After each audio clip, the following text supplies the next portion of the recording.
Hello student, uh, I am Ajit Kumar and you are watching Dream Tech Education. आज हम आप लोगों को पीपल एज रिसोर्स जो इकोनॉमिक्स का चैप्टर है इसके कुछ इंट्रोडक्टरी पार्ट को पढ़ेंगे। इस इंट्रोडक्टरी पार्ट में सबसे पहले हम समझने का कोशिश करेंगे कि पीपल रिसोर्स कैसे हो सकता है, पीपल को रिसोर्स बनाने के लिए क्या क्या चीज़ें रिस्पॉन्सिबल है और कैसे हम लोग इसको अच्छे तरीके से समझ सकते हैं। तो चलिए शुरू करते हैं। सबसे पहले आता है मैग्नीट्यूड ऑफ पॉपुलेशन। इसका मतलब है कि जब भी अगर हम पॉपुलेशन की बात करते हैं तो हमें तीन चार चीज देखने को मिलता है। सबसे पहले मैग्नीट्यूड। क्या है मैग्नीट्यूड? अगर मैग्नीट्यूड की बात करते हैं तो इसका मतलब है कि किसी भी एरिया में कितने पॉपुलेशन रहते हैं और उसका फिगर क्या है। या जैसे अगर इंडिया की बात करते हैं तो 1.31 बिलियन अभी यहाँ का पॉपुलेशन है। और इसको अगर अच्छे तरीके से समझें तो 1951 की अपेक्षा आज का पॉपुलेशन बहुत ज़्यादा है और इंडिया वर्ल्ड में दूसरा सबसे ज़्यादा पॉपुलस कंट्री है। अगर डेमोग्राफिक स्ट्रक्चर की बात करें तो डेमोग्राफिक स्ट्रक्चर का मतलब होता है कि वहाँ का क्या पॉपुलेशन है, किस तरीके का उसका स्ट्रक्चर है, और इसमें से क्या है कि उसके food resources, nutrition, health, education, employment, ये सब के बारे में बात करेंगे आज हम। तो चलिए सबसे पहले हम लोग पढ़ते हैं पॉपुलेशन डेंसिटी को। पॉपुलेशन डेंसिटी क्या कहलाता है? पॉपुलेशन डेंसिटी का मतलब होता है कि अगर हम लोग 1 किलोमीटर स्क्वायर एरिया की बात कर लें, इस तरीके से 1 किलोमीटर स्क्वायर एरिया है ना, 1 किलोमीटर स्क्वायर एरिया है, तो वहां पे कितने लोग रहते हैं, यही उसका कहलाता है पॉपुलेशन डेंसिटी, है ना। इंडिया जो है वो सबसे ज्यादा पॉपुलस कंट्री में से एक है पूरे वर्ल्ड में। इंडिया में 1 किलोमीटर में करीब 382 लोग रहते हैं, जबकि चाइना में 133 लोग रहते हैं। और अगर इसको हम अच्छे से समझें तो एक चीज और देखने को मिलेगा कि इस फिगर को अगर जूम करके देखते हैं तो क्या पता चलता है कि इंडिया में सबसे ज्यादा जो पॉपुलेशन जो है वो इंडिया के 5 स्टेट में है। जितना इंडिया का टोटल पॉपुलेशन है उसका 25% आंध्र प्रदेश में, मध्य प्रदेश में 20%, तेलंगाना में 9%, उत्तर प्रदेश में 15%, बिहार में 11%, गोवा में 12% और दिल्ली में 8%। इस तरीके से हम लोग देखेंगे तो इंडिया का जो पॉपुलेशन है वो इस तरीके से अलग अलग स्टेट में डिवाइड है। अब आगे बढ़ते हैं,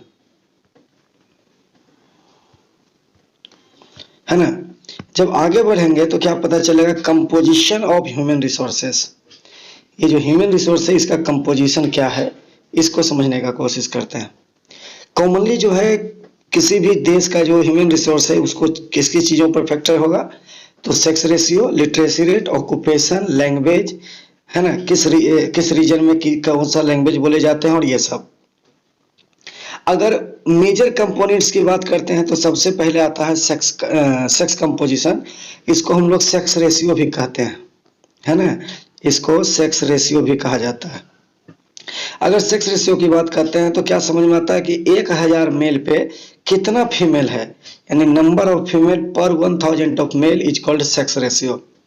इंडिया में जो नेशनल सेक्स रेशियो है वो है 933, है ना, और 2001 के जनगणना के मुताबिक ये सुधार हुआ है। 2001 के कंसेंसस के मुताबिक 927 था, है ना, जो कि अभी बढ़ के कितना हो गया है 933। अब आता है एज कंपोजिशन। एज स्ट्रक्चर की अगर हम बात करें तो पूरे पॉपुलेशन को हम लोग 3 एज ग्रुप में बांटते हैं खास करके। इस एज ग्रुप को अगर समझना है तो इसके लिए क्या करना होगा, हमें पूरे एज ग्रुप को 3 एज ग्रुप में बांटते हैं पूरे पॉपुलेशन को, है ना, और इसको समझने का कोशिश करते हैं। सबसे पहले होता है 0 से 14 ईयर्स। 0 से 14 ईयर्स वैसे व्यक्ति को रखा जाता है जो 0 से 14 साल के हैं, इसको चिल्ड्रन कहा जाता है। 15 से 64 साल वाले लोगों को एडल्ट कहा जाता है, जबकि 65 से ज्यादा एज वाले लोगों को एजेड कहा जाता है। इंडिया में 34% ऐसे लोग हैं जो यंगर एज के हैं, मतलब कम एज के लोग हैं।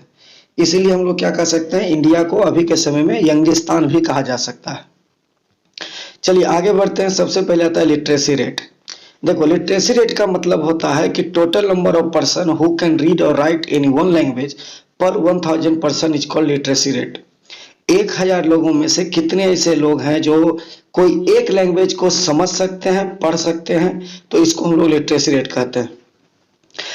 2011 के सेंसस के मुताबिक 74.04% ऐसे लोग हैं जो इलिटरेट हैं इंडिया में, जिसमें से 82.14% ऑफ मेल, है ना, 82.14% ऑफ मेल और 65.46% फीमेल। अब यहाँ से एक बहुत इंपॉर्टेंट क्वेश्चन आता है जिसे हमें समझना है। तो ये जो क्वेश्चन है वो क्या है कि क्या सर इंडिया के जो पॉपुलेशन है वो इंडिया का एसेट्स है या लायबिलिटी है, एसेट्स है या लायबिलिटी है। तो सबसे पहले समझने का कोशिश करेंगे कि इंडिया का रिलेटिव पोजीशन निकालेंगे, है ना। तो इंडिया में बहुत सारे साइंटिस्ट हैं, इंजीनियर्स हैं, डॉक्टर्स हैं, सॉफ्टवेयर इंजीनियर है, टेक्निकल मैन पावर है, जो कि दूसरे देश में जा करके, है ना, हमारे लिए फॉरेन मनी कमा के लाते हैं। और तो इस ऐसी स्थिति में अगर देखा जाए तो इंडिया का जो पॉपुलेशन है वो क्या है, पूरी तरीके से सर एसेट्स है। और किसी भी देश का पॉपुलेशन पूरी तरीके से एसेट्स ही होता है, लायबिलिटी तो होता ही नहीं। अब बात करते हैं कि हम लोग जो काम करते हैं उसको हम लोग दो भागों में कैटेगराइज करते हैं। सबसे पहले को कहते हैं इकोनॉमिक एक्टिविटी। इकोनॉमिक एक्टिविटी वैसे एक्टिविटी को कहा जाता है जिसको हम लोग इसलिए करते हैं कि उस इनकम से हम लोग क्या करें, है ना, अपना जीवन यापन कर सकें। तो इसको हम लोग क्या कहते हैं, ये हमारा हो गया इकोनॉमिक एक्टिविटी। वहीं पे अगर नॉन इकोनॉमिक एक्टिविटी की बात आए, है ना, नॉन इकोनॉमिक एक्टिविटी की बात अगर आती है तो यहाँ पे क्या देखने को मिलेगा कि सर नॉन इकोनॉमिक एक्टिविटी उसको कहते हैं जिसको हम लोग प्लेजर के लिए करते हैं या फिर मजा के लिए करते हैं। इसके बाद आता है इकोनॉमिक और नॉन इकोनॉमिक एक्टिविटी के कुछ क्राइटेरिया हैं जिसके आधार पर इसको हम लोग क्या करेंगे, कैटेगराइज करेंगे। सबसे पहले इकोनॉमिक एक्टिविटी क्यों किया जाता है जी, इसका मेन मकसद होता है सर पैसा कमाना और उस पैसे से हम लोग अपनी जिंदगी जीते हैं। दूसरा क्या है कि नॉन इकोनॉमिक एक्टिविटी की अगर हम बात करें तो इसमें सोशल या इमोशनल नीड्स के लिए होता है या सेटिस्फेक्शन के लिए होता है। दूसरा अगर इकोनॉमिक एक्टिविटी की बात करते हैं तो ये क्रिएशन है क्या, इकोनॉमी का, मतलब इकोनॉमी और हेल्थ के लिए हम लोग इकोनॉमिक एक्टिविटी को करते हैं। जबकि नॉन इकोनॉमिक एक्टिविटी के लिए हम लोग इनकम और वेल्थ पर बातें नहीं होती है। इस तरीके से अगर तीसरा डिफरेंस हम लोग देखें तो ये क्या है कि हम लोग प्रोडक्शन करना चाहते हैं और डिस्ट्रीब्यूशन ऑफ गुड्स होता है, जबकि यहाँ पे फिजियोलॉजिकल सेटिस्फेक्शन के लिए काम किया जाता है ना। चलिए इसके बाद हम लोग बात करते हैं कुछ एग्जाम्पल ऑफ डिफरेंट सेक्टर का। तो जो इकोनॉमिक एक्टिविटी है उसको हम लोग तीन भागों में फिर से कैटेगराइज करते हैं, है ना। सबसे पहले को कहते हैं प्राइमरी एक्टिविटी, दूसरे को कहते हैं सेकेंडरी एक्टिविटी जिसको मैन्युफैक्चरिंग भी कहा जाता है, और तीसरे को कहते हैं सर्विस जिसको हम लोग टर्सरी एक्टिविटी कहते हैं। इसको एक एक करके हम लोग इसको समझने का कोशिश करेंगे। तो सबसे पहले आता है प्राइमरी एक्टिविटी। प्राइमरी एक्टिविटी किसको कहा जाता है, प्राइमरी एक्टिविटी वैसे एक्टिविटी को कहा जाता है जहां पे हम लोग डायरेक्टली डिपेंड होते हैं किस पर, नेचर पर, है ना। यानी कि वैसा एक्टिविटी जो डायरेक्टली इन्फ्लुएंस हो नेचर के पास, उसको हम लोग प्राइमरी एक्टिविटी कहते हैं, जिसमें से फिशिंग, माइनिंग, फार्मिंग ये सभी चीजें आती है। नेक्स्ट अगर हम आगे बढ़े तो पता चलता है कि इसके बाद हमें पढ़ना है सर सेकेंडरी एक्टिविटी। और सेकेंडरी इकोनॉमिक एक्टिविटी को हम लोग किस आधार पे करेंगे, तो जो प्राइमरी एक्टिविटी हम लोग कर रहे थे उसका जो मैन्युफैक्चरिंग है उसको हम डायरेक्टली कंज्यूम नहीं कर पाएंगे, तो उसको अगर कंजप्शन के लायक बनाना है तो उसको हम लोग सेकेंडरी एक्टिविटी के अंदर में रखते हैं।